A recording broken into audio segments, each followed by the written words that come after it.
আয়া জয় জগন্নাথ।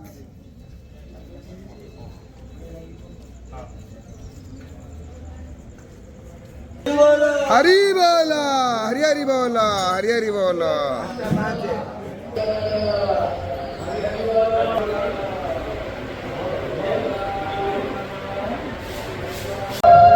हरी बोला, हरी हरी बोला, हरी हरी बोला।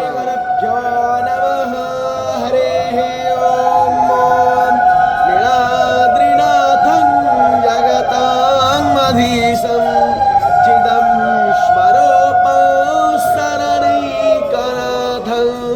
श्रीनीलगोत्राधिपतिवरेण्यो सुरेन्द्रवन्द्यो प्रणतोऽस्मि नित्यं सशङ्खचक्रं सकिरीटकुण्डलं सपीतवस्त्रं सरसीरुभक्षणं सहारवक्षं स्थलकौस्तुभस्त्रियं नमामि विष्णो शिरसं सच्चिदानन्दरूपाय विश्ववत्यादिहेतवे तापत्रय विनाशाय श्रीकृष्णाय वयं नमः।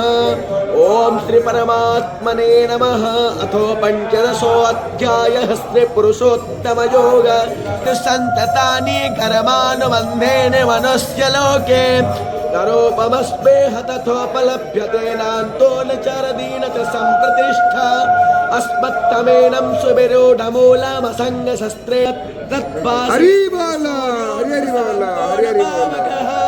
यदगत्पालनिवर्तन्ते तत्धामं परमं मम ममैवांशो जीवलोके जीवभूतः सनातनः मनसष्ठानीन्द्रियाणि प्रकृतिस्थानि कर्षति शरीरं यदवाप्नोति यच्छ्वा प्रज्वात्मति स्परः गृहीत्वैतानि सञ्जातिर्वायुगन्धानि वासयात् श्रोत्रं चक्षुस्पर्शनं च रसनं घ्राणमेव च अधिष्ठाय मनश्चाय विषयानुपसेवते उत्क्रामन्तस्थितं वापि भुञ्जानं वा गुणान्वितौ विमूढानानुपश्यन्ति पश्यन्ति ज्ञानचक्षुषः दन्तो योगिनश्चैन पश्यन्तात्मानवस्थितौ चक्नो प्राकृतात्मानो नैन पश्यन्ति चेतसः यदादित्वं गतं